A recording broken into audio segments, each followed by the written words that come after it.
Assalamualaikum boys and girls. Hello everybody. इस class में इस वीडियो में हम एक फाइनल रिवीजन करेंगे बिजनेस एंड टेक्नोलॉजी F1 का। ठीक है, पूरे कोर्स का रिवीजन वन गो में। ठीक है, तो स्टार्ट करते हैं। तो हमारे एरिया कौन कौन से इसके अंदर? Business organisation, structure, culture, information technology, environmental analysis, corporate governance, ethics, social responsibility, accounting function, financial procedures, audit, fraud prevention, leadership, management, teamwork, motivation, learning, training, development, appraisal, personal effectiveness और communication। पूरे course का revision है इसके अंदर। लेकिन क्या ये class, ये पूरा जो रिवीजन है वो पूरा एक जो प्रीमियम कोर्स है, क्या ये उसका अल्टरनेटिव है? क्या ये उसको रिप्लेस कर देता है? तो सवाल है नहीं, ये सिर्फ लास्ट मिनट लास्ट रिवीजन के लिए है। ठीक है, मुझे पूरा कोर्स डिटेल लेक्चर हैं, नोट्स हैं, क्वेश्चन की प्रैक्टिस हैं और टेस्ट हैं। तो वो उसकी तो रिप्लेसमेंट ये हो नहीं सकता है। हाँ, ये लास्ट मिनट रिवीजन के लिए ठीक है, या फिर उसके लिए जो कि यू नो बस उसको थोड़ा थोड़े कहीं ना कहीं उसकी वीकनेस होगा और उसको जल्दी जल्दी रिवाइज करनी है, लास्ट उसके लिए। ठीक है, या फिर भाई आप बिल्कुल ही है कि जी आपने पैसे बचाने हैं और नहीं आपने प्रीमियम कोर्स लेना, आपने नहीं वो करना, कुछ भी हो जाए तो भाई कुछ ना कुछ आपका इससे एक गुजारा हो जाए। ठीक है, तो चलते हैं, स्टार्ट करते हैं business organisation structure and culture. ठीक है, तो सबसे पहले इसके अंदर हम लोग आ रहे हैं। तो ऑर्गेनाइजेशन क्या है? ऑर्गेनाइजेशन क्या है? What is organisation? Organisation the social arrangement for the control performance of the collective goal. ठीक है, क्या मतलब? ऑर्गेनाइजेशन एक सोशल अरेंजमेंट है जहाँ पे हर बैकग्राउंड के लोग आते हैं, चाहे वो गोरा हो, चाहे वो काला हो, चाहे वो क्रिश्चियन हो, चाहे वो मुस्लिम हो, चाहे वो इंडिया हिंदू हो।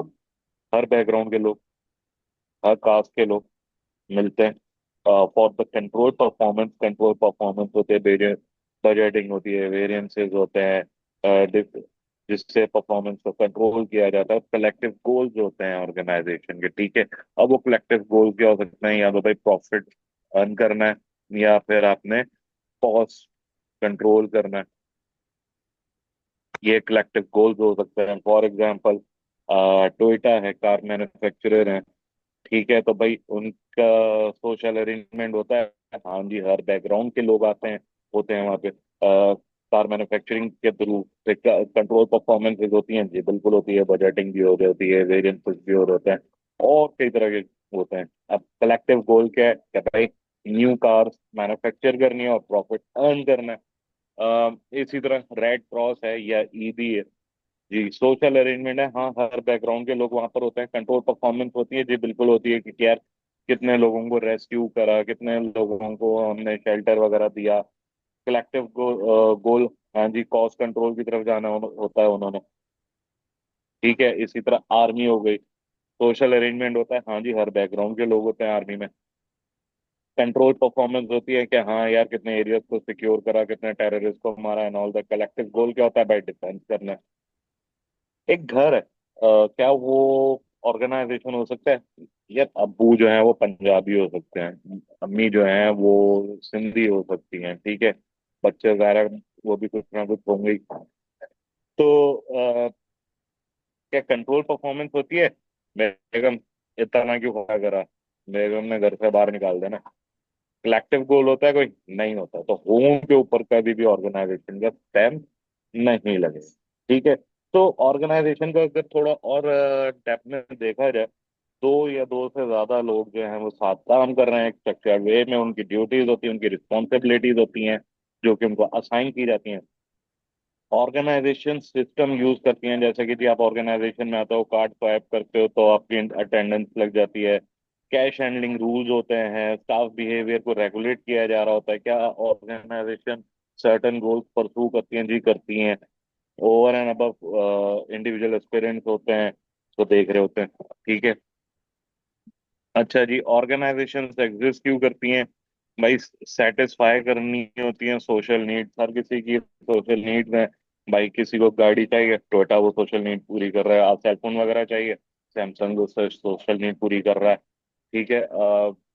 मेडिसिन चाहिए, गेट फार्मा है, एबर्ट है, वो सोशल नीड पूरी कर रहा है।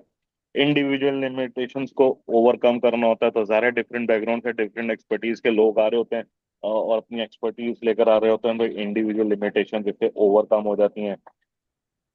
To enable an individuals to specialise, जी बिल्कुल, फाइनेंस का बंदा अपनी फाइनेंस की स्पेशलिटी लेकर आ रहा है। प्रोक्यूरमेंट का बंदा अपनी प्रोक्यूरमेंट की, परचेसिंग की एक्सपर्टीज लेकर आ रहा होता है। अच्छा जी, अब जाहिर है सारे लोग मिलजुल के काम कर रहे हैं, तो टाइम सेविंग होती है जॉइंट एफर्ट की वजह से। डिफरेंट लोग आते हैं, तो भाई नॉलेज भी शेयर हो रही होती है, आइडियाज भी शेयर हो रहे होते हैं, एक्सपर्टीज भी इसी तरह से एक पूल आ रहा होता है। साइनर्जी होती है। ठीक है। साइनर्जी अगर कोई भूल गया है तो भाई, when two people work together, then the desired result is greater than 2 + 2 is greater than 4 जब दो लोग मिलके काम करेंगे किसी एक चीज के ऊपर, अगर अलग से वो काम कर रहा है, अलग अलग काम करेंगे, तो लेट से 4 आवर्स 6 आवर्स लग रहे होंगे। लेकिन जब मिलके काम करेंगे तो वही काम 2 घंटे में 3 घंटे में हो जाएगा, तो डिजायर्ड रिजल्ट 2 + 2 ग्रेटर देन 4 हो गया। अच्छा जी। अब ऑर्गेनाइजेशनल टाइप्स, ऑर्गेनाइजेशन जो है वो डिफर डिफर करते हैं, उनकी डिपेंड करता है उनकी एरियाज ऑफ एक्टिविटी पे, जोग्राफिकल स्प्रेड पे, ऑपरेशन पे, उनके साइजेस पे।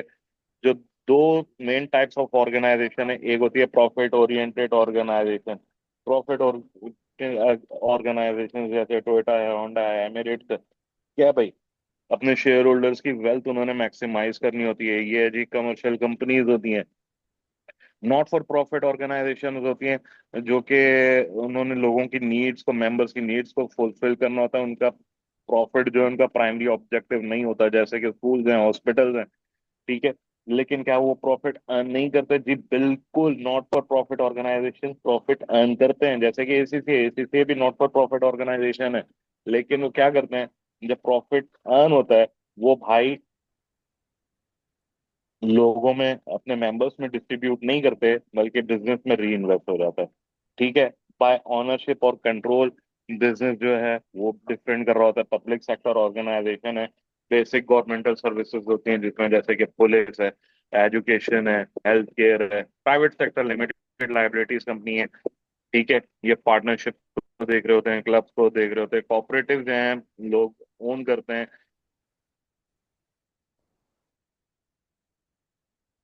और अच्छा जी, डिफरेंट टाइप स्ट्रक्चरल टाइप्स आ जाते, डिफरेंट स्ट्रक्चरल टाइप्स आ जाते हैं, और स्ट्रक्चरल।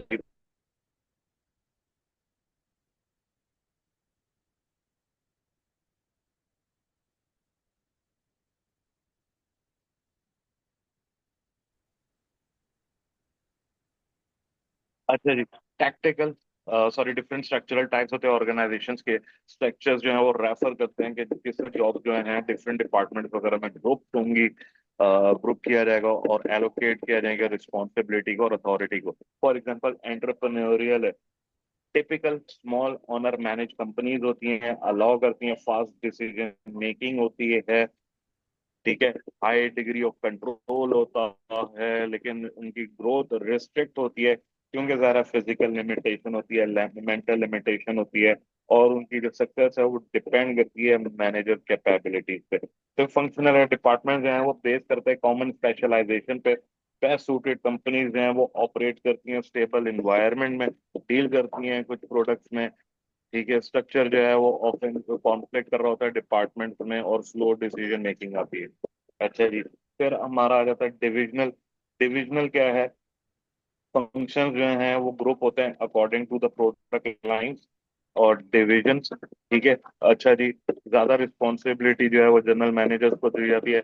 अलाउ कर किया जाता है सीनियर स्टाफ को कि जी वो ज्यादा स्ट्रेटेजिक फंक्शन जो हैं वो डुप्लीकेटेड होते हैं, और डिविजन जो हैं वो वाइड गोल्स के ऊपर उनका इतना ज्यादा फोकस नहीं रहता अक्सर और बीच पे। फिर जोग्राफिकल लोकेशन होती हैं, एक्टिविटीज जो हैं वो अकॉर्डिंग टू लोकेशन हो जाती हैं कि जी फॉर एग्जांपल इसके एक एग्जांपल है, यूनिलेवर है, यूनिलेवर पाकिस्तान है, यूनिलेवर इंडिया है, यूनिलेवर यूएई है, यूनिलेवर सऊदी अरेबिया है।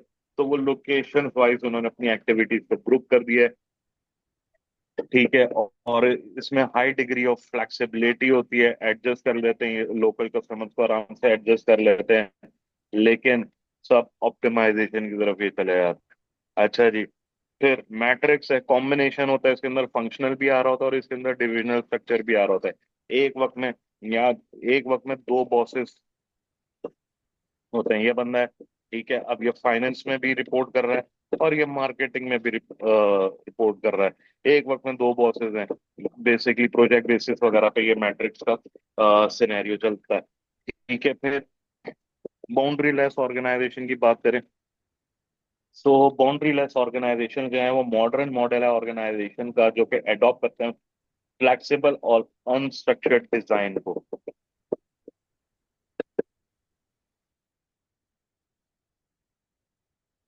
इंपॉर्टेंट होते हैं फंक्शन, जो ज्यादा इंपॉर्टेंट नहीं होते वो थर्ड पार्टी को ऑर्गन आउटसोर्स कर दिए जाते हैं, रेंट पे दे दिए जाते हैं। ठीक है, फिर वर्चुअल ऑर्गेनाइजेशन हैं। वर्चुअल ऑर्गेनाइजेशन जैसे कि अकाउंटेंसी, भाई कोई बाउंड्री नहीं है। ठीक है, हम चाहें तो अपने, मैंने ज्यादातर जो है अकाउंटेंसी के जो फंक्शन है वो क्या आउटसोर्स हैं, जैसे कि मार्केटिंग हो गया, ग्राफिक डिजाइनिंग वगैरह हो गया, सिर्फ टीचिंग का एरिया मेरे पास है। ठीक है, तो ये वर्चुअल ऑर्गेनाइजेशन हो गई। फिर मॉड्यूलर ऑर्गेनाइजेशन होती हैं। Boundary less manufacture organ boundary less होती हैं लेकिन मैन्युफैक्चरिंग ऑर्गेनाइजेशन होती हैं। कुछ कंपोनेंट्स को मैन्युफैक्चर कर रही होती हैं, बाकी दूसरों को दे देती हैं, आउटसोर्स कर देती हैं। ठीक है।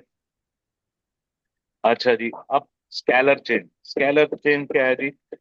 नंबर ऑफ मैनेजमेंट लेवल्स कितने, फॉर एग्जांपल भाई ऑपरेशनल लेवल है, टैक्टिकल लेवल है और स्ट्रेटेजिक लेवल है। स्ट्रेटेजिक लेवल है, टैक्टिकल है और ऑपरेशनल है। तो ये तीन लेवल्स हो गए। ठीक है, जिसको आप कहते हो स्केलर चेन। ठीक है, स्पैन ऑफ कंट्रोल, एक मैनेजर के अंदर कितने सबऑर्डिनेट्स काम कर रहे हैं। फॉर एग्जांपल मैं मैनेजर हूँ, ठीक है, और मैं कहूँ कि यार मेरे अंदर पांच लोग काम कर रहे हैं, तो ये मेरा क्या होगा, ये मेरा स्पैन ऑफ कंट्रोल होगा।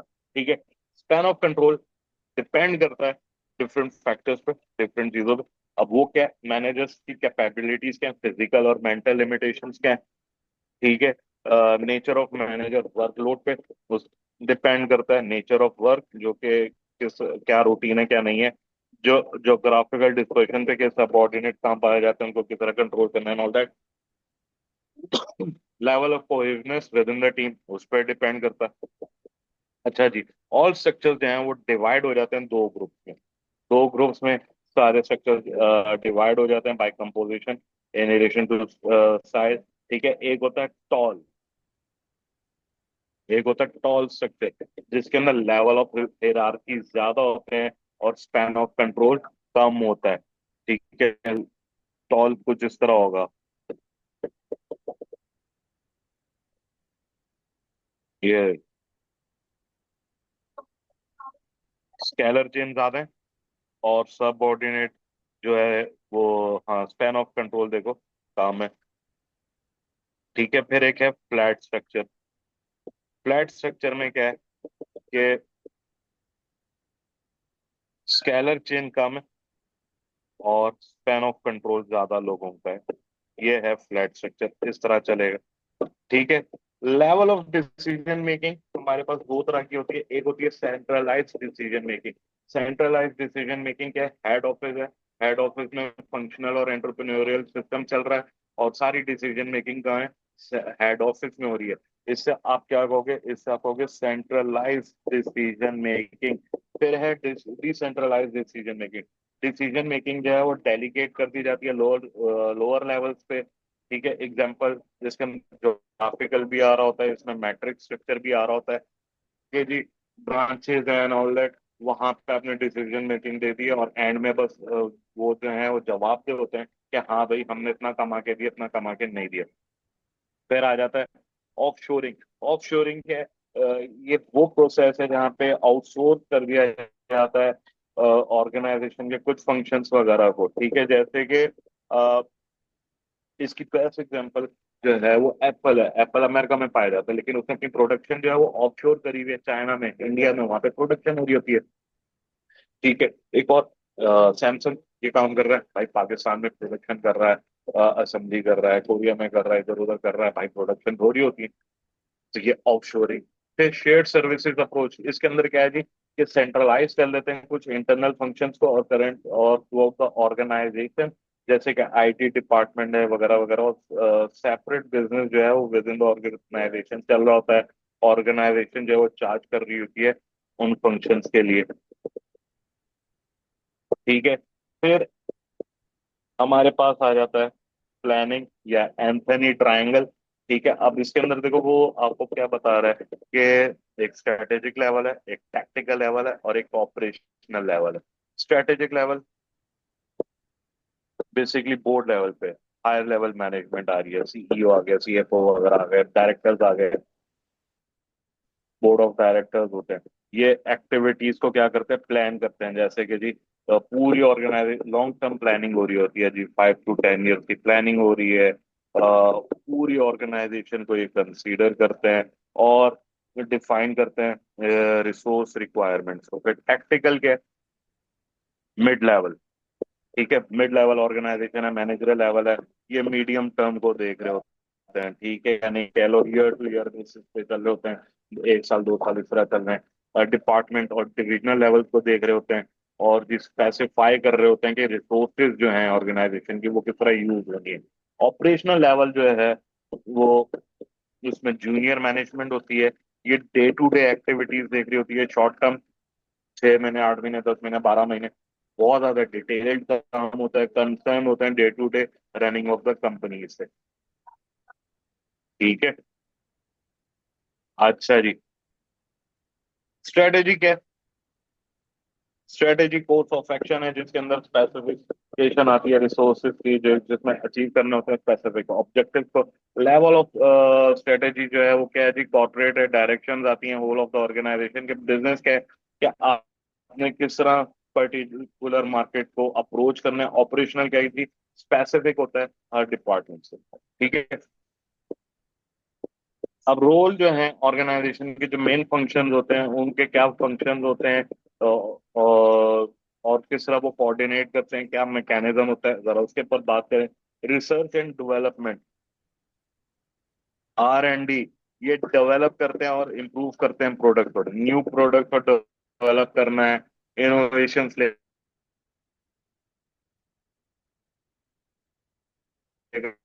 आनी है, एग्जिस्टिंग प्रोडक्ट को इम्प्रूव करना है, के साथ R&D, रिसर्च एंड डेवलपमेंट का। फिर परचेजिंग, परचेजिंग को हम प्रोक्यूरमेंट भी कहते हैं। ठीक है, इसके अंदर जी मटेरियल कहाँ से लेकर आना है, कहाँ परचेज करना है, अच्छा जिसकी प्राइसेस वगैरह नेगोशिएट करना, ट्रेडिंग टर्म्स को नेगोशिएट करना, कितनी क्वांटिटी लेनी है, क्या क्वालिटी होनी चाहिए, प्राइस क्या होनी चाहिए,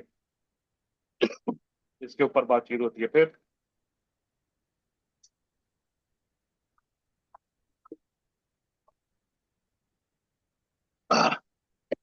product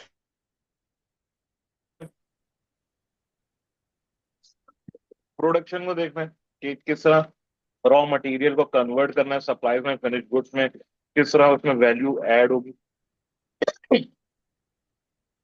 marketing, by product design, तो ये देख रहे होते हैं मार्केटिंग को, कहाँ कहाँ प्रोडक्ट की मार्केटिंग करनी है, क्या प्राइसिंग होनी चाहिए, कौन से एरियाज में गुड्स को डिस्ट्रीब्यूट करना है। इसके अंदर 4 P भी आ रहे होते हैं मार्केटिंग के। ठीक है। फिर सर्विसेज, कस्टमर, और कस्टमर सर्विसेज क्या कर रहे होते हैं, कस्टमर की कंप्लेंट्स वगैरह से ये डील कर रहे होते हैं, इंक्वायरीज वगैरह डील कर रहे होते हैं। एडमिनिस्ट्रेशन के वो देख रहे होते हैं जी ऑफिस सपोर्टिंग फंक्शंस वगैरह को। फाइनेंस और financial reporting, treasury management accounting को देख रहा होता है। फाइनेंस भाई फाइनेंशियल रिपोर्टिंग को देख रहा है, treasury day to day finance कहाँ से लेकर आना है। मैनेजमेंट अकाउंटिंग को देख रहा होता है, HR लोगों को हायर करना, फायर करना, रिक्रूटमेंट करना, ट्रेनिंग करना, ये चीजें देख रहा होता है। ठीक है। कोऑर्डिनेशन जो है वो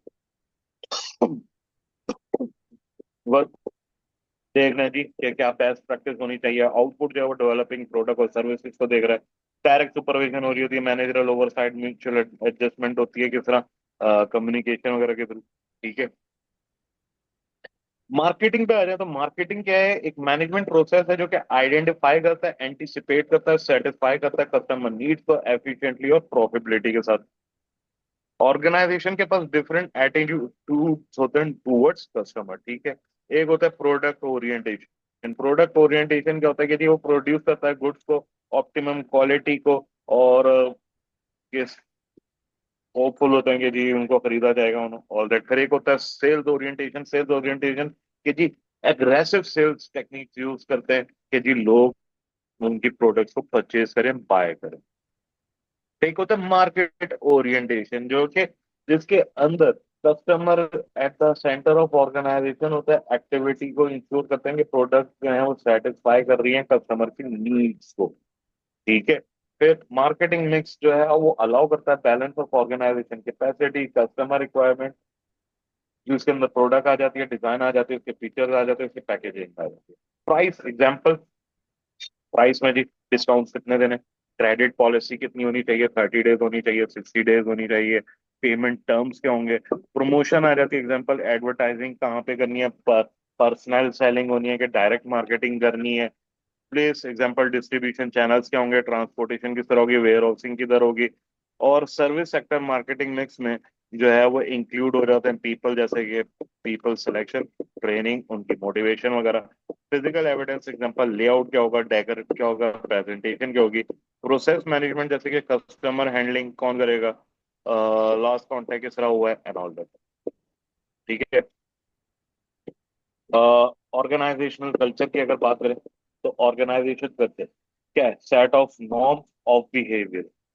set of norms of behaviour जो एक नॉर्मल चल रहे हैं लोगों का, वो क्या है। फॉर्मल रूल्स का एग्जांपल एम्प्लॉयमेंट कॉन्ट्रैक्ट टर्म्स क्या होंगे, इनफॉर्मल रूल्स क्या है, एग्जांपल टी ब्रेक्स वगैरह कब ले सकते हैं, कब नहीं ले सकते। ठीक है। सिंबल, सिंबॉलिक एक्शंस में क्या आ जाते हैं, इनके रिचुअल्स के भाई, सेलिब्रेशन वगैरह, स्टाइल वगैरह क्या होगा, लोगो, लोगो किस तरह के होंगे, स्लोगन्स क्या होंगे, बैजेस क्या होंगे, ये सिंबल्स और सिंबॉलिक एक्शंस में आ जाते हैं। फिर शेयर्ड वैल्यूज या डोमिनेंट बिलीव्स क्या होते हैं भाई, एंड जो आपके एटीट्यूड्स होते हैं, for example towards work, customer की मिस्टेक, अगर कस्टमर्स का किस तरह एटीट्यूड रखना है, अगर गलती हो जाए तो क्या करोगे, वर्क एटीट्यूड क्या होना चाहिए, उनके beliefs, importance of people as individuals क्या होगा, क्या नहीं होगा। जैसे यू नो डिफरेंट बिलीव हैं, जैसे कि यहाँ पे आपको एग्जांपल देंगे इसकी, बॉडी शॉप की। बॉडी शॉप यार यार एनिमल टेस्टिंग की है प्रोडक्ट्स की, इंसानों पे ही करो, वही आज तक कैरी आउट हो रहा है। कैडबरी में तो चॉकलेट्स में पहले क्या होता था कि जी जानवरों की चर्बी वगैरह यूज हो, कैडबरी है नहीं ये नहीं होगा, मिल्क यूज करो खाली। तो प्लीज है। ठीक है।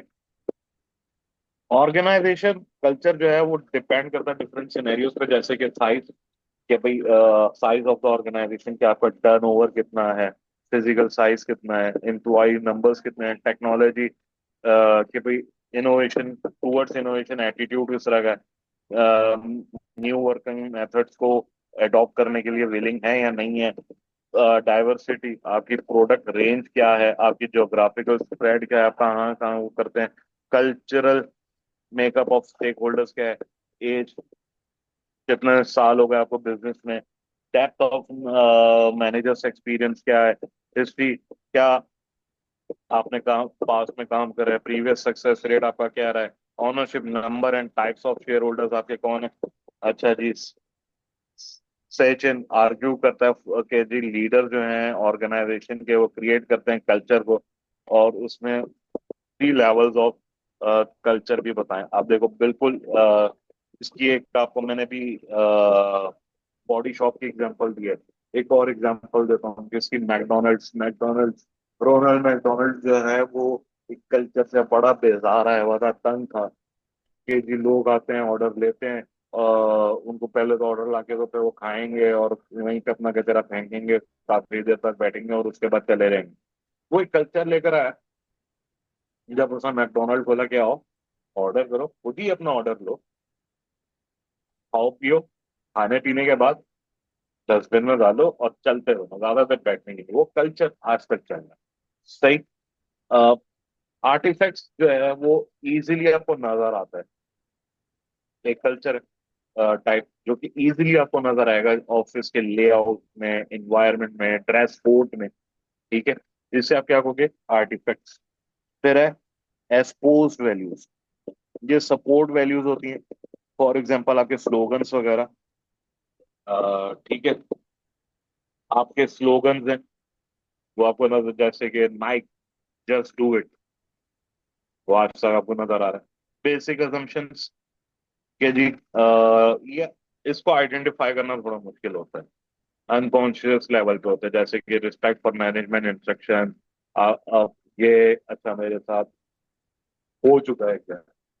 और वो कहा हुआ, एक ऑर्गेनाइजेशन में मैं काम करता था, तो वहां पे सर मैडम कहना सही नहीं माना जाता, as per the European unions. ठीक है। तो मेरा ऑर्गेनाइजेशन में पहला दिन था। मैं गया हूँ, मैंने जाके कहा, मैम ये मैंने काम कर लिया, जरा देखें। शी टर्न टू मी और थोड़ा गुस्से में बोली कि मुझे मैडम ना कहना दोबारा, मुझे मेरे नाम से पुकार।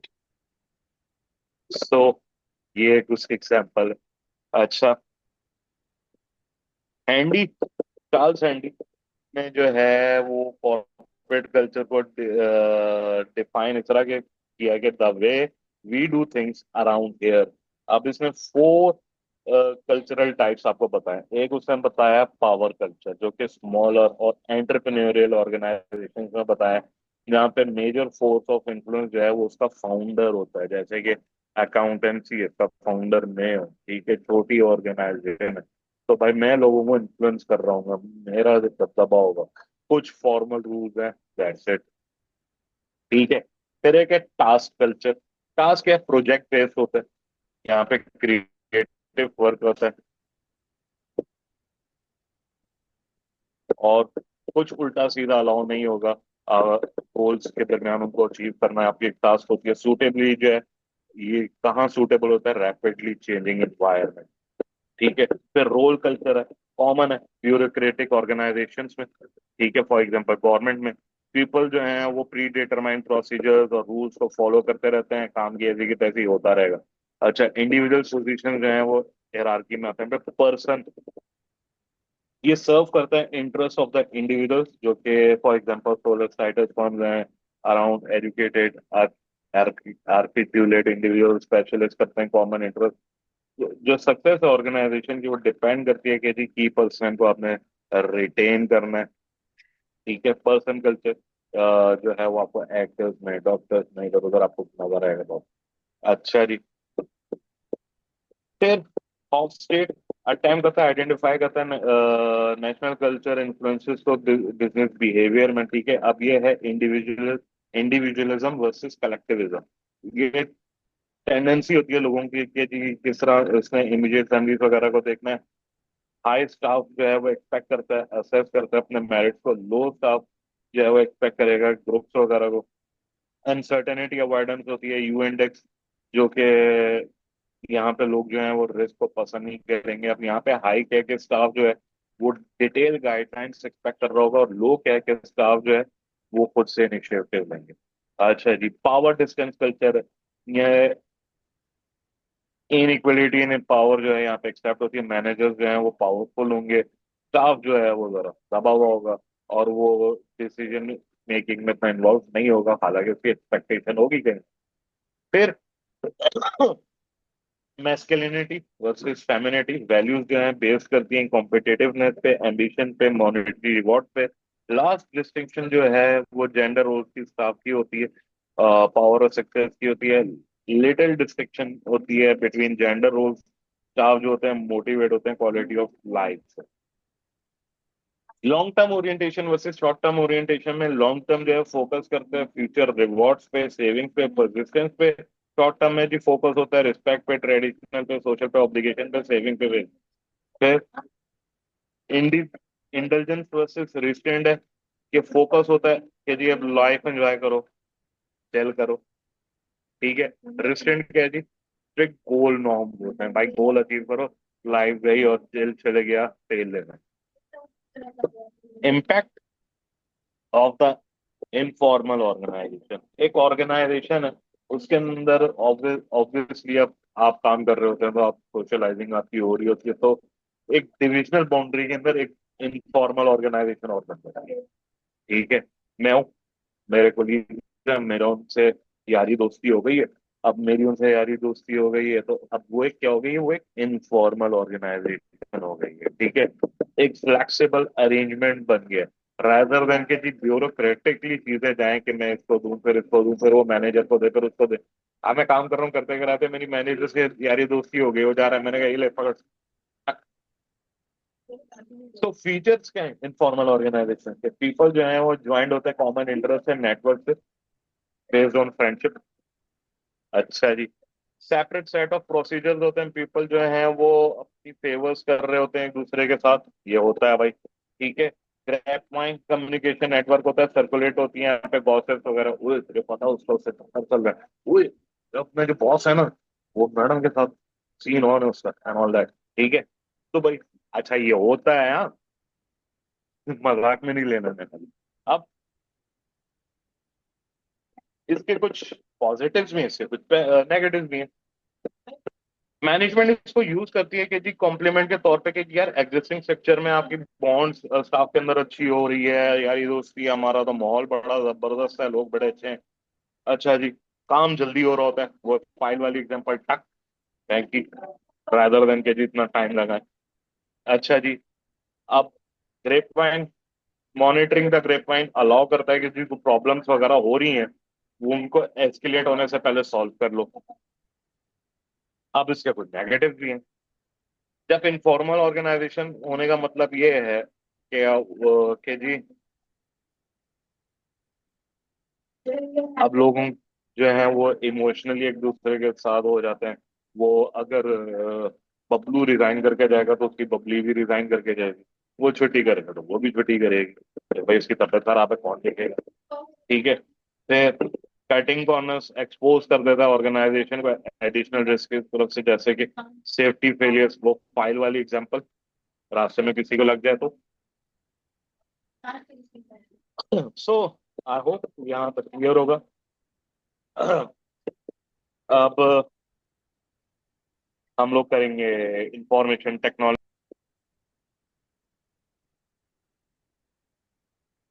इंफॉर्मेशन टेक्नोलॉजी, अच्छा, फॉलोइंग के मैसेजेस भी साथ साथ मुझे रिसीव हो रहे हैं, और एक कॉमन रिक्वेस्ट आ रही है सर अपना नंबर दे दें। तो भाई नंबर ले लो।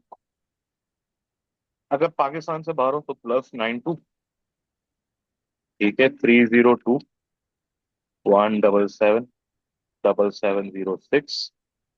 और अगर पाकिस्तान में है, तो 0302 177 7706। ये है मेरा व्हाट्सएप नंबर। ठीक है। आ, इस पर आप लोग मेरे को कांटेक्ट कर सकते हैं। चलिए कंटिन्यू करते हैं इंफॉर्मेशन टेक्नोलॉजी को। और इंफॉर्मेशन एंड डाटा, डाटा क्या है भाई? Data collection of symbols, raw facts, transaction, जो इसको आप रिकॉर्ड करते हैं, लेकिन ये प्रोसेस नहीं होते, इसका कोई मीनिंग नहीं होता। जैसे कि अगर मैं लिखूं A, B, C, या 1 या 2 या 3, ये मैं नो ए लिख रहा हूँ कोई मतलब है, बी लिख रहा हूँ कोई मतलब है, सी लिख रहा हूँ कोई मतलब है, या मैं लिखूँ 1 2 या 3, कोई मतलब नहीं। ठीक है। @ लगा दूं, एक्सप्लेनेशन मार्क लगा दूं, कोई कोई मतलब नहीं है। तो क्वालिटेटिव कैपेबल होता है कि जी इसको मेजर, अब क्वांटिटेटिव क्या होता है कि जी इसको न्यूमेरिकली आप मेजर कर सके। सॉरी।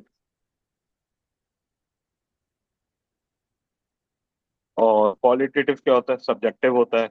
इसके अंदर जो है डिफरेंट इसकी करेक्टरिस्टिक्स होती हैं। अब इंफॉर्मेशन क्या है, इंफॉर्मेशन वो डाटा है जिसको आप प्रोसेस करते हो और उसका कोई ना कोई मतलब निकल रहा होता है। फॉर एग्जाम्पल, मैं लिखूं कि जी जीशान स्कोर्ड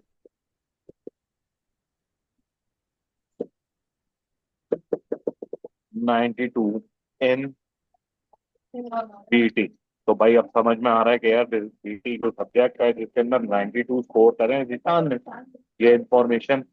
ठीक है। तो इंफॉर्मेशन की रिक्वायरमेंट क्या क्यों क्या रिक्वायरमेंट होती हैं? एक मैनेजमेंट की रिक्वायरमेंट होती है। मैनेजमेंट की रिक्वायरमेंट होती है कि भाई इंफॉर्मेशन चाहिए होती है रिकॉर्ड कीपिंग के लिए, एनालिसिस के लिए, प्लानिंग और कंट्रोलिंग के लिए, डिसीजन मेकिंग के लिए नेसेसरी होती है, मॉनिटर करने के लिए, वैल्यूएट करने के लिए कि आपकी क्या प्रोग्रेस जा रही है towards achieving the goal. Third parties को इंफॉर्मेशन चाहिए होती है। फॉर एग्जांपल, ओनर्स को चाहिए होती है कि जी परफॉर्मेंस ऑफ द कंपनी किस तरह की जा रही है। सप्लायर्स को चाहिए ये कि जी ट्रेड नेगोशिएशंस वगैरह वो आपसे उस बेसिस पे करते हैं। एम्प्लॉयज को चाहिए होती है, ऑब्वियसली उनका फ्यूचर होता है भाई, डिपेंडेंट होता है। बाय लॉ को चाहिए होती है कि जी कंपनी जो है वो रूल्स एंड रेगुलेशंस को, टैक्स अथॉरिटीज के भाई टैक्स दे रहे हैं टाइम पे नहीं दे रहे। ठीक है। अच्छा जी,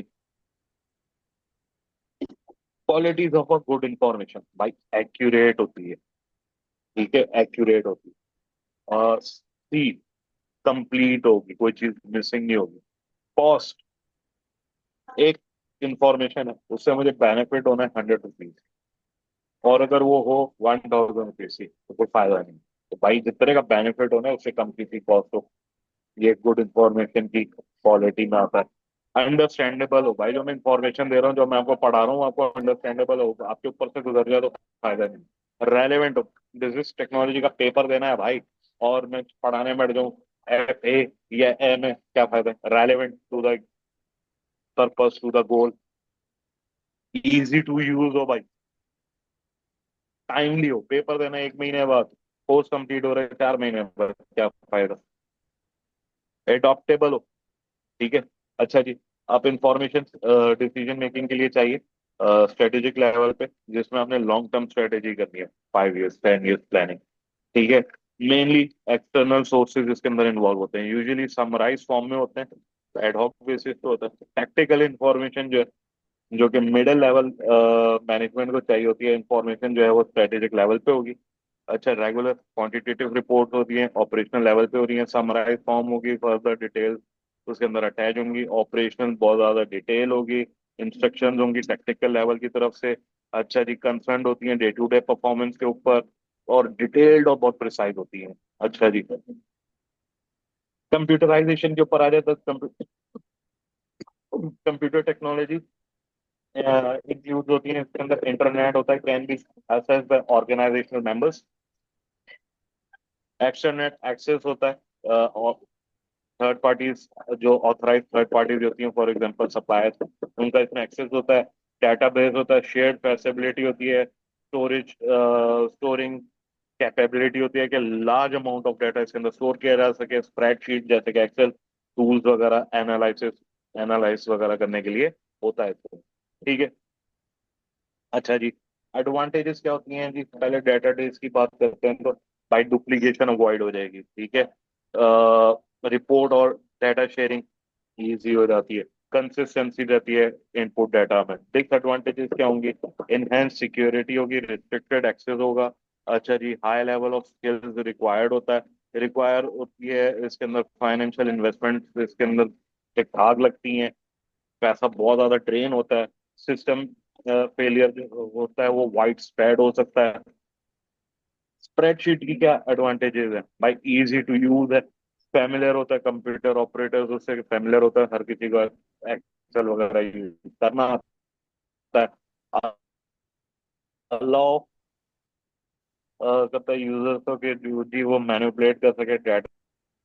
अच्छा, डिसएडवांटेजेस क्या है कि बहुत सारे लोग कॉपी पेस्टिंग मैनुअली कर रहे होते हैं, ये हमारे एग्जाम्स में भी चल रहा होता है। फिर शेयरिंग इंफॉर्मेशन डिफिकल्ट हो जाती है, फिर साइज और वॉल्यूम रिस्ट्रिक्शंस होती हैं।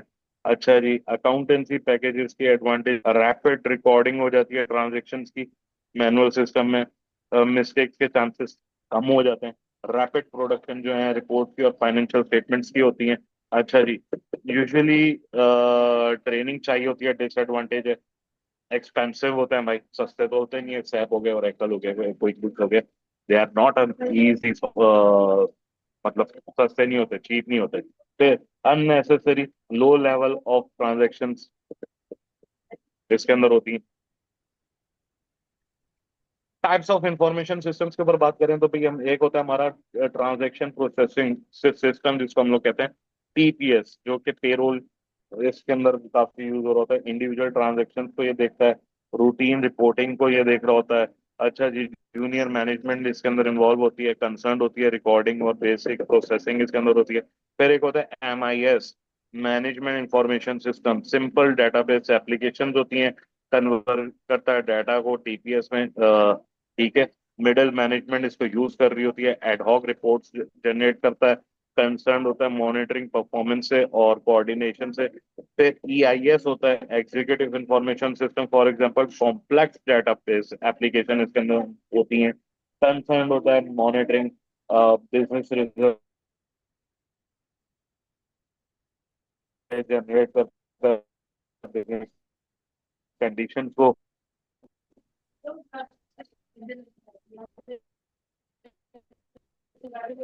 फ्लेक्सिबिलिटी होती है डाटा रिपोर्टिंग में, इंक्लूडिंग ड्रिल डाउन फैसिलिटी होती यूज करती है। फिर उसको होता है DIS, decision support system, for example modelling tool आ जाता है इसके अंदर। ठीक है। सिग्निफिकेंट एक्सपर्टीज आती है इसके अंदर, व्हाट इफ एनालिसिस होते हैं, सेमी स्ट्रक्चर होता है, अनस्ट्रक्चर्ड डिसीजन आते हैं, इंक्लूड आती है स्टैटिस्टिकल इंस्ट्रूमेंट्स होते हैं इसके अंदर। फिर एक्सपर्ट होते हैं जैसे कि बैंक लोन अप्रूवल वगैरह, सर्टन नॉलेज डेटाबेस होती है, मैनेजमेंट लेवल पे ये यूज हो रहा होता है। इसके अंदर रिलायंस होते हैं रूल्स के, जी प्रॉब्लम सॉल्विंग रूल्स इसके अंदर सॉल्व हो सकते हैं, ऑटोमेट कर देता है मैनुअल प्रोसेसेस को। ठीक है। फिर फाइनेंशियल टेक्नोलॉजी हमारे पास आती है, क्लाउड कंप्यूटिंग। क्लाउड कंप्यूटिंग क्या है, बेस्ड होती है, जो कि इंटरनेट पे बेस्ड होती है। इसके अंदर सॉफ्टवेयर की आपको जरूरत नहीं होती। ठीक है। एप्लीकेशंस की जरूरत नहीं होती, सर्वर्स और सर्विसेज जो हैं वो स्टोर्ड हो जाती हैं फिजिकल कंप्यूटर्स पे। और इंटरनेट और इसके एक्सेस के थ्रू जो है वो यूजर्स जो हैं वो ऑथराइज्ड होते हैं कि जी एक्सेस कर सकते हैं डाटा को, जैसे कि भाई सैप आ गया और एक्ल आ गया, ये क्लाउड कंप्यूटिंग पे चल रहा होता है। और इसके बेनिफिट्स क्या हैं, स्टोर करता है, शेयर करता है डाटा को ऑन। ठीक है। ऑन डिमांड सर्विस होती है, फ्लेक्सिबिलिटी होती है, कोलाबरेशन आसान हो जाती है, कॉम्पिटिटिव होता है ज्यादा, इजियर स्केलिंग हो जाती है, रिड्यूस मेंटेनेंस कम हो जाती है आपकी, बैकअप और डिजास्टर रिकवरी आसान हो जाती है, और सिक्योरिटी बेहतर होती है। Artificial intelligence, AI, chat GPT, Gemini वगैरह वगैरह, ठीक है, एरिया है कंप्यूटर साइंस का जो कि इंपरसाइज करता है इंटेलिजेंट मशीन को, और रिएक्ट करता है जैसे कि भाई इंसान ही है। आप उसको कोई इंस्ट्रक्शन दो वो करके दे देगा, जैसे कि भाई अलेक्सा है, जैसे कि चैट जीपीटी है, जेमिनाई है। उसको आप वो आपको ग्राफिक डिजाइनिंग करके दे देगा, वो आपको प्रॉब्लम सॉल्व करके दे देगा। मशीन लर्निंग, इसके अंदर एल्गोरिदम होते हैं जो कि डिटेक्ट करता है डिफरेंट पैटर्न्स को, और वो किस तरह प्रिडिक्ट करते हैं रिकमेंडेशंस को, डाटा को, एक्सपीरियंस को, रेदर देन एक्सप्लिसिट कर देगा प्रोग्रामिंग को, इंस्ट्रक्शंस को। एग्जांपल्स क्या हैं एआई के जो कि अकाउंटेंसी में यूज होते हैं? मशीन लर्निंग कोड होते हैं अकाउंटिंग एंट्रीज वगैरह के, जो कि ग्रेटर ऑटोमेशन की तरफ ले जाते हैं, इंप्रूव कर देता है फ्रॉड डिटेक्शन वगैरह को, ये इंप्रूव कर देता है। जब मशीन लर्निंग यूज करते हैं तो वो इसके अंदर प्रिडिक्टिव मॉडल्स आ जाते हैं जो कि फोरकास्ट कर देगा रेवेन्यूज वगैरह को, इंप्रूव कर देगा एक्सेस को, एनालिसिस को, अनस्ट्रक्चर्ड डाटा को। बिग डाटा क्या है? बिग डाटा, अब जैसे कि देखो, कलेक्शन ऑफ डाटा, जैसे कि सुपरमार्केट की क्या एक एग्जांपल ले लो यार, बंदा आ रहा है, कार्ड स्वाइप कर रहा है, वो कुछ प्रोडक्ट उठा रहा है तो वो स्कैन हो रहा है एंड ऑल दैट, सारा उसकी बाइंग हैबिट वगैरह को पता चल जाती है। तो क्या है, कलेक्शन ऑफ डाटा है, बहुत लार्ज वॉल्यूम ऑफ डाटा जो कि डेटाबेस को प्रोसेस करता है एप्लीकेशन को। बिग डाटा के जो फीचर्स है वो क्या है? वैरायटी, वेलोसिटी और वॉल्यूम, और कभी कभी वेरासिटी। ठीक है। इसके वॉल्यूम क्या है? ऑब्वियसली क्वांटिटी, क्वांटिटी, ठीक है। क्वांटिटी, कितनी क्वांटिटी में वॉल्यूम आ रहा है, पे वैरायटी, कितनी वैरायटी का भाई, नंबर भी हैं, पिक्चर्स भी हैं, ऑडियो भी है, वगैरह वगैरह, ये वैरायटी। वेलोसिटी, अब उसका जो है स्पीड कितनी है, कितनी स्पीड से आ रहा है, ठीक है। बेनिफिट्स क्या है ऑर्गेनाइजेशन को जी? इनोवेशन कर सकते हैं, कॉम्पिटिटिव एडवांटेज गेन कर सकते हैं ओवर द कॉम्पिटिटर्स, और प्रोडक्टिविटी इंप्रूव कर सकते हैं। अब किस तरह अफेक्टिवनेस इंप्रूव होगी? बिग डाटा जो है वो कंट्रीब्यूट करेगा अफेक्टिव इंटरनल कंट्रोल सिस्टम्स में, बजटिंग प्रोसेसेस में।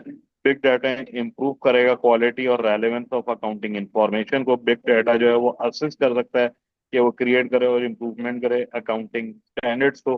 फिर ऑडिट कर सकता है, बिग डाटा जो है एनहेंस कर सकता है क्वालिटी को, रेलेवेंस को, कितना रेलेवेंट है डाटा एनालिसिस के थ्रू, और पॉसिबल करेगा कि जी इंटायर पॉपुलेशन जो है रेलेवेंट डाटा की वो ऑडिट कर जाए। ब्लॉकचेन टेक्नोलॉजी पे आ रहे हैं, तो ब्लॉकचेन टेक्नोलॉजी जो है उसको डिस्क्राइब करोगे कि जैसे कि वो डिसेंट्रलाइज और डिस्ट्रीब्यूट करेगा पब्लिक डिजिटल लेजर को, और रिकॉर्ड करेगा ट्रांजेक्शन को अक्रॉस कंप्यूटर, सो दैट कि रिकॉर्ड जो है वो अल्टर्ड ना किया जा सके रेट्रोस्पेक्टिवली आने वाले टाइमों में। अल्टरेशन कर दे सब्सिक्वेंट ब्लॉक की कंसेंसस की। बेनिफिट्स क्या है ब्लॉकचेन के? मेन बेनिफिट जो है ब्लॉकचेन का वो क्या है? सिक्योरिटी होती है उसकी, सिक्योर्ड होता है। ब्लॉकचेन प्रोवाइड करता है अफेक्टिव कंट्रोल मैकेनिज्म, और एड्रेस करता है साइबर सिक्योरिटी रिस्क और रेलेवेंस जो है ब्लॉकचेन टेक्नोलॉजी के अकाउंटेंट्स के लिए क्या है? वो कॉस्ट रिडक्शन की तरफ लेके जाता है, मेंटेन करता है, रिकनसाइल करता है लेजर्स को, प्रोवाइड करता है सर्टेनिटी ऑफ ऑनरशिप को, हिस्ट्री ऑफ एसेट्स को, हेल्प करता है अकाउंटेंट को कि जी वो क्लैरिटी लें अवेलेबल रिसोर्सेज पे। अच्छा जी, फ्री अप कर देता है रिसोर्सेज को, कॉन्सेंट्रेट आप कर सकते हो प्लानिंग पे, वैल्यूएशन पे, रादर देन के जी आप रिकॉर्ड कीपिंग पे ही अपना फोकस रखो। साइबर सिक्योरिटी, साइबर सिक्योरिटी जो है वो प्रोटेक्शन करता है इंटरनेट कनेक्शन सिस्टम्स के, इंक्लूडिंग हार्डवेयर सॉफ्टवेयर। अच्छा जी, साइबर अटैक जो मेलिशियस होता है डेलिब्रेट कर देता है अटेम्प्ट के जी आप ब्रीच कर सको इंफॉर्मेशन सिस्टम को। अच्छा जी, इसके अंदर की रिस्क क्या होता है? मेलवेयर हो सकता है, फिशिंग हो सकती है। फिशिंग क्या है जी? आपको उल्टे सीधे कोई लिंक भेजे और आप सिस्टम में वायरस डाल दे, ठीक है। डिनायल ऑफ सर्विस अटैक्स आ जाते हैं, मिडल अटैक आपके सिस्टम में कम हो जाते हैं। Protection of IT system and software. Potential threat क्या होता है? नेचुरल डिजास्टर, डिजास्टर जैसे कि जी फ्लड वगैरह आ रहे हैं। तो इसका सोल्यूशन क्या है जी? फायर प्रोसीजर्स ले आओ, लोकेशन जो है ऐसी जगह पे लाओ जहाँ पे flood वगैरह आने के चांस हो। बैकअप प्रोसीजर्स रखो। फंक्शन ऑफ हार्डवेयर और सॉफ्टवेयर, यानी कि जी वो खराब वगैरह ना हो, तो भाई नेटवर्क डिजाइन ऐसा करो, बैकअप प्रोसीजर्स रखो। वायरसेस, डिफरेंट वायरसेस होते हैं, तो भाई वायरस सॉफ्टवेयर अपने पास अपडेट रखो। फॉर्मल सिक्योरिटी पॉलिसी और प्रोसीजर्स लो, चेक्स रखो अनऑथराइज सॉफ्टवेयर वगैरह के। हैकर को आप किस तरह ये आपके लिए थ्रेट होता है भाई? फायरवॉल सॉफ्टवेयर को, पासवर्ड रखो, यूजर नेम यूनिक रखो। ह्यूमन एरर एक थ्रेट है भाई, उसको तो आप सिर्फ ट्रेनिंग दे सकते हो, ठीक है। तो आई होप ये क्लियर है। हमारा सेकंड एरिया भी हो गया, अब हम थर्ड एरिया की तरफ जाते हैं, एनवायरमेंटल एनालिसिस के ऊपर। स्टेक होल्डर के ग्रुप और individual who as an affect और इज बाय द और can affected by the organisation. कौन है स्टेक होल्डर? वो लोग जो कि ऑर्गेनाइजेशन को अफेक्ट कर सकते हैं या उससे अफेक्ट हो सकते हैं, ठीक है। हमारे पास different types of stakeholders आ जाते हैं। इंटरनल स्टेक होल्डर्स हैं, इंटरनल स्टेक होल्डर्स होते हैं जैसे कि जी आपके एम्प्लॉयज, आपके डायरेक्टर्स हैं, ठीक है। आपकी इनकी एक्सपेक्टेशन क्या है? उनको जॉब चाहिए, उनको करियर चाहिए, उनको बोनसेस चाहिए, उनको पैसे चाहिए, उनको बेनिफिट चाहिए। फिर हमारे पास कनेक्टेड स्टेक होल्डर्स हैं, जो कि कॉन्ट्रेक्चुअल रिलेशनशिप होती है जिनकी कंपनी के साथ, जैसे कि शेयर होल्डर्स हैं, कस्टमर्स हैं, फाइनेंसर्स हैं। इनको क्या चाहिए भाई? वेल्थ बढ़ाओ भाई, value for money for goods इनको चाहिए। लोन टाइम पे रीपे करो। एक्सटर्नल शेयर होल्डर्स हैं जो कि आउटसाइड ऑफ द कंपनी होते हैं, जैसे कि गवर्नमेंट है, जनरल ग्रुप है, प्रेशर ग्रुप्स हैं। भाई, जाहिर है सोसाइटी में जॉब्स दो, टैक्सेस कंसिडरेबल बिहेवियर हो, रिड्यूस पॉपुलेशन हो। अब आपके जो स्टेक होल्डर्स हैं, एक होता है primary stakeholders. Primary stakeholders जो है उनका फॉर्मल कॉन्ट्रेक्चुअल रिलेशनशिप होता है ऑर्गेनाइजेशन के साथ, जैसे कि एम्प्लॉय और शेयर होल्डर्स। दूसरे सेकेंडरी स्टेक होल्डर्स होते हैं जिनका ऑर्गेनाइजेशन में इंटरेस्ट होता है लेकिन कोई कॉन्ट्रेक्चुअल रिलेशनशिप नहीं होता, सच है पब्लिक है, प्रेशर ग्रुप्स है। ठीक है। स्टेक होल्डर्स, अब डिफरेंट स्टेक होल्डर्स हैं, उनके डिफरेंट कॉन्फ्लिक्ट्स होते हैं। जैसे कि देखो, एम्प्लॉय है, एम्प्लॉय कहता है मुझे बोनस दो, मुझे ज्यादा सैलरी दो, मुझे बेनिफिट दो। शेयर होल्डर कहेगा भाई मुझे मेरी वेल्थ मैक्सिमाइज करो, एम्प्लॉय कहते लेने। कस्टमर कहेगा कि भाई क्वालिटी प्रोडक्ट्स दो, टाइम पर सर्विसेज दो, शेयर होल्डर कहेगा वेल्थ। तो देखो कॉन्फ्लिक्ट, कॉन्फ्लिक्ट आ रहा है। अब उस कॉन्फ्लिक्ट को किस तरह रिजॉल्व करना है, तो उसके लिए मैनलॉग ने एक मैट्रिक्स दिया है। ठीक है, और वो क्या है कि आपने लेवल ऑफ इंटरेस्ट और पावर, 2x2 का कॉन्ट्रैक्ट है, तो ये देखो 4 क्वाड्रेंट बन रहे हैं। तो भाई लो इंटरेस्ट है, और लो इंटरेस्ट है, लो पावर है, तो मिनिमल एफर्ट्स, एथिकली इखलाकी मिनिमल एफर्ट्स उनके ऊपर लगा रहे हैं। ठीक है। अब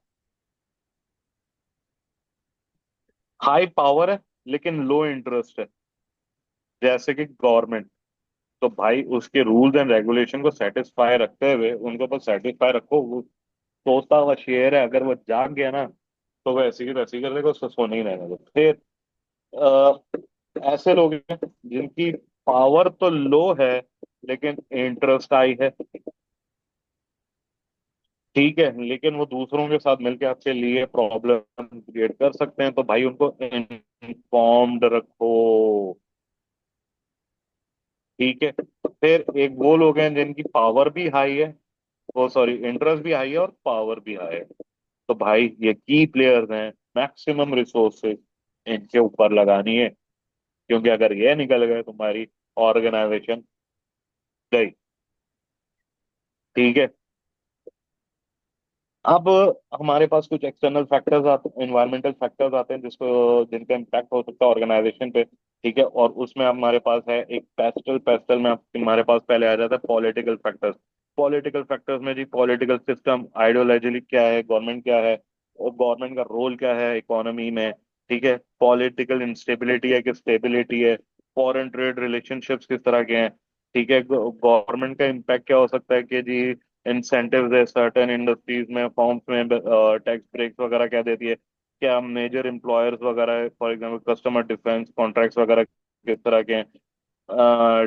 डिसाइड करना कि जी प्राइवेटाइजेशन की तरफ जाना है या नेशनलाइजेशन की तरफ जाना है, इंडस्ट्रीज को डिस्करेज करेंगे, अट्रैक्ट करेंगे फॉरेन ट्रेड्स को, फॉर एग्जांपल कोटास और टैरिफ्स वगैरह को देखेंगे। अच्छा जी, रीजनेबल होगा कंट्री इंफ्रास्ट्रक्चर के लिए, एग्जांपल रोड्स वगैरह के लिए।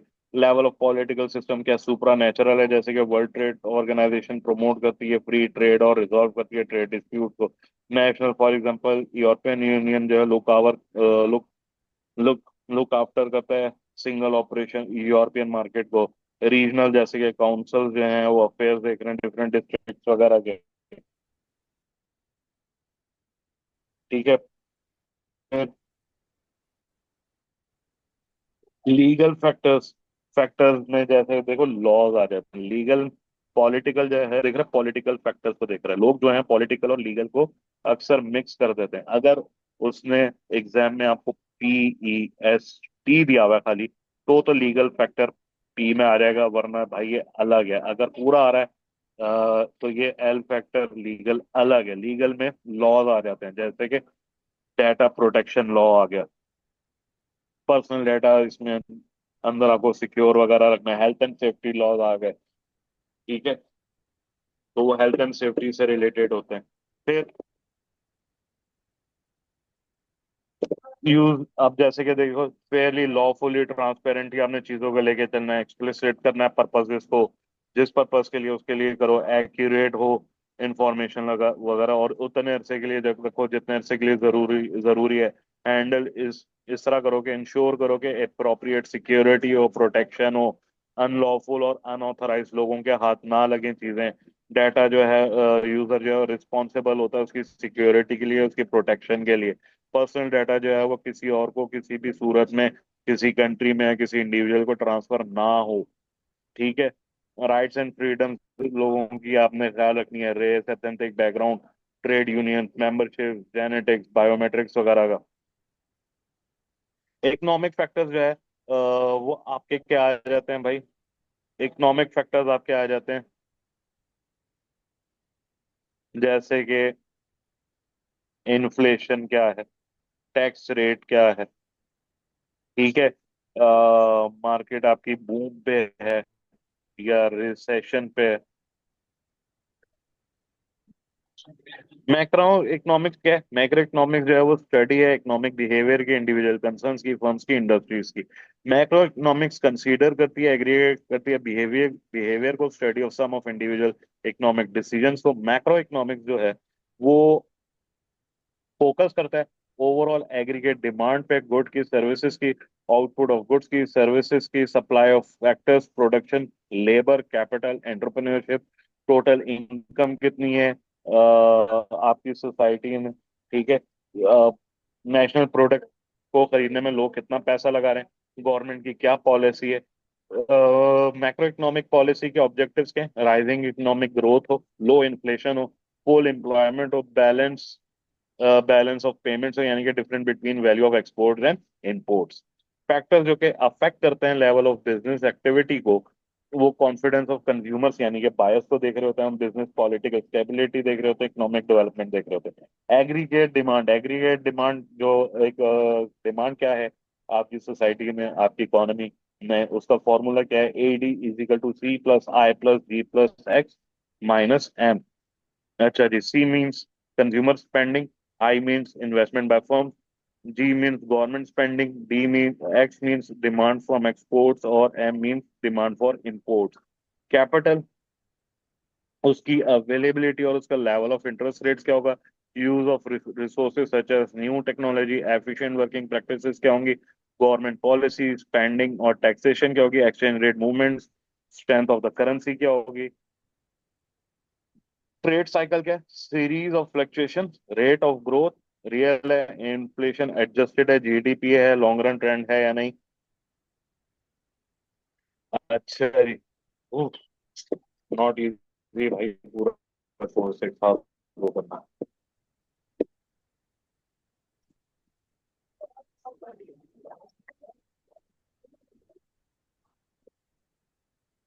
अच्छा जी। फॉलिंग डिमांड, कम डिमांड गिर रही है, कंपनी स्केल डाउन हो रही है, अनएम्प्लॉयमेंट बढ़ रही है, हाउस होल्ड कंजप्शन जो है वो डिक्रीज हो रही है। ये क्या है? ये रिसेशन है, स्लम या डिप्रेशन। डिप्रेशन क्या है? बिजनेस कॉन्फिडेंस गिर चुका है, हैवी अनएम्प्लॉयमेंट हो रही है, एग्रीगेट डिमांड गिर रही है, ये स्लम और डिप्रेशन है। रिकवरी क्या है? अब ये क्या है? कोई नई टेक्नोलॉजी आ रही है, इकोनॉमी अब थोड़ा ऊपर जाना शुरू हो रही है, डिमांड बढ़ रही है, फर्म्स जो है वो इन्वेस्ट कर रही हैं, रिडक्शन हो रही है अनएम्प्लॉयमेंट में और इनकम बढ़ रही है। ठीक है। फिर बूम क्या है? इकोनॉमी जो है वो फुल पीक पे चली गई है, कैपेसिटी पे। शॉर्टेजेस जो हैं वो अब पॉसिबल हो सकती हैं और इंक्रीज। अब ये किस तरह इसको मेंटेन करेंगे जी? प्राइसेस बढ़ा के, प्रोडक्शन के बजाय प्राइसेस बढ़ाओ। इसमें गवर्नमेंट का रोल क्या है कि जी वो स्मूथ आउट करे पैटर्न को और अवॉइड करे बूम को, कि जी बर्स्ट ही हो जाए बबल। इकोनॉमिक ग्रोथ अराइज कर सकती है increase in the quantity, quality जो है फैक्टर्स ऑफ प्रोडक्शन क्या देखने हैं। एडवांटेजेस क्या है? हायर इनकम पर हेड हो जाएगी, अवेलेबल होंगी, बेटर स्टैंडर्ड्स ऑफ लिविंग होंगे। डिसएडवांटेजेस क्या है? नेचुरल रिसोर्सेज की डिप्लेशन होगी, इन्वायरमेंटल पोल्यूशन बढ़ेगी और सेविंग्स जो हैं वो कंजप्शन रिड्यूस हो जाएंगे और सेविंग्स टू इन्वेस्ट की तरफ चला जाएगा। फैक्टर्स जो है उसमें आप क्या देखना है जो ग्रोथ इन जो के ग्रोथ को इन्फ्लुएंस करती हैं? Volume of investment, technological advancement, increase in labour supply, rise in international trade, discovery of natural resources.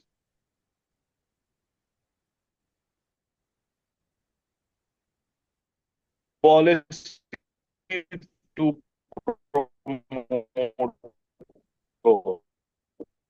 promote किस तरह कर सकते हैं ग्रोथ को जी? इंटरेस्ट रेट्स कम करें, बजट क्रिएट करें, स्टेबल इकोनॉमी को रिड्यूस करें, import for example pre protection लेकर आए एक्शन। क्या है जी? इन्फ्लेशन की जी, चीज होता है, लेवल ऑफ प्राइसेस जो है टाइमली बढ़ रही हैं, और जो है